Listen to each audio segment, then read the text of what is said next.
Guys welcome to my channel. तो आज के आमी चले एसेছি একটা নতুন ব্লগ নিয়ে। আর শীতের বিকেলে মানে বিকেলে ঠিক ওই 3টে এরকম সময় বাজছিল যখন আমি বাড়ি থেকে বেরিয়েছি। হালকা হালকা রোদে বেশ ভালোই লাগছে, খুব সুন্দর। কিন্তু এখন প্রচণ্ড শীত পড়েছে যখন আমি ভিডিও এডিটিং করছি। তো আজকে আমি এসেছি বইমেলাতে, আমাদের মেমারিতে বইমেলা হচ্ছে। চলে এসেছি বইমেলায়। আর বইমেলা আমার মানে সৌম্যদীপ অ্যাকচুয়ালি ও প্রচুর বই পড়তে ভালোবাসে। আমার তো ভালোই লাগে না বই পড়তে। এখন যদি একটু বই পড়ি, ওর পাল্লায় পড়ি, কিন্তু ফোনটাই বেশি ঘাটা হয়, বইটা খুব কম পড়া হয়। তো চলে যাচ্ছি বই মেলায় বই দেখতে। আর প্রথমে এন্টার করে দেখতে বেশ সুন্দর অনেক অনেক বই বসেছে। কিন্তু একটা এবারে দেখলাম যে এবারে এখানে বেশি কোনো খাবারের দোকান বসেনি।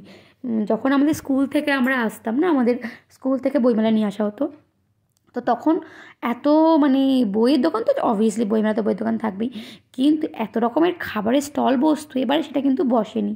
মানে খাবারের স্টলটা খুব একটা নেই। তো এখানে বই দেখছি, অনেক বই রয়েছে। তো এখান থেকে আমি বই অনেক কিনেওছি, তোমাদের সাথে শেয়ার করবো পরে। তোমরা বলো কমেন্টসে আমি কী কী বই কিনেছি। কিন্তু বই কিনেছি, ভেবেছি পড়বো। তো অনেক ভালো ভালো বই মানে পেয়েছি। আমার একটা বই খুব কেনার ইচ্ছা ছিল, অনেক দিনের ইচ্ছা ছিল মানে কিনবো করে, কিন্তু কেনা হয়ে উঠছিল না। তো সেই বইটা আমি আজকে কিনে ফেললাম, মানে এই বইমেলা থেকে। সেই বইটা আমি প্রথমে খুঁজলাম, পেলাম না। তারপর আমি একটা স্টলে গিয়ে জিজ্ঞাসা করলাম, যেখানে শুধু মানে ওই সব রাইটারদেরই বই পাওয়া যাচ্ছিলো। তো আমি জিজ্ঞাসা করলাম, তো পেয়ে গেলাম। আর এই দেখো সৌম্য, ও স্টলের ভেতরে ঢুকে মানে বইয়ের যে স্টলগুলো বসেছিলো সেই ভেতরে ঢুকে বই দিচ্ছে। ওই দেখো দূরে ও বই কিনছে, আর আমি চারিদিকে একটু মানে ভিউ নিচ্ছি।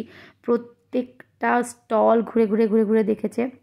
আর অনেক ভালো ভালো বইয়ের কালেকশান ছিল, অনেক মানে নতুন নতুন সব লেখকদের বইয়ের কালেকশান ছিল। মানে অনেক কালেকশান মানে কি অনেক বই ছিল, যারা মানে পুরনো বই তো ছিলই, যেগুলো অনেকদিন ধরে চলে আসছে। ইভেন যারা নতুন নতুন যেসব বইগুলো এখন রিলিজ হচ্ছে নতুন নতুন লেখকদের, তাদেরও বই ছিল। আর অনেক রকমের বই ছিল, আমার তো খুব ভালোই লেগেছে। তো এখানে না খুব সুন্দর ডল বিক্রি হচ্ছিলো। তো আমি এলাম দেখতে, কিন্তু আমাকে সৌম্য একটা কিনেও দিল না। কী বলবো তুই এখন ডল, আমাকে তুই এখন পুতুল খেলবি। খুব কিউট ছিল পুতুলগুলো, এত সুন্দর সুন্দর পুতুল ছিল।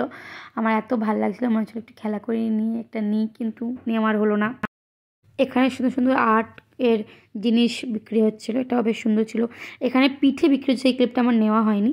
পিঠে বিক্রি হচ্ছিলো, তারপর তন্দুরি চা বিক্রি হচ্ছিলো, সেটা আমি খেয়েছি।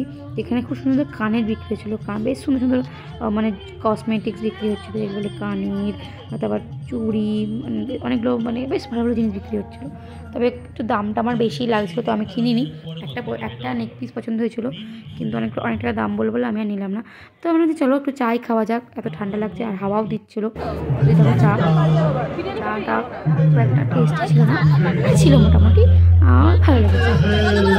জাস্ট চলা যায়, চাটা খেলাম। চাটা খাওয়া উপর একটা কি দিতে যাই না, এটা শুধু বাবার মুখ কাছে আমার ওটা ভালো লাগছিলো না। চাটা এমনি নর্মাল চা দিত ভালো হতো।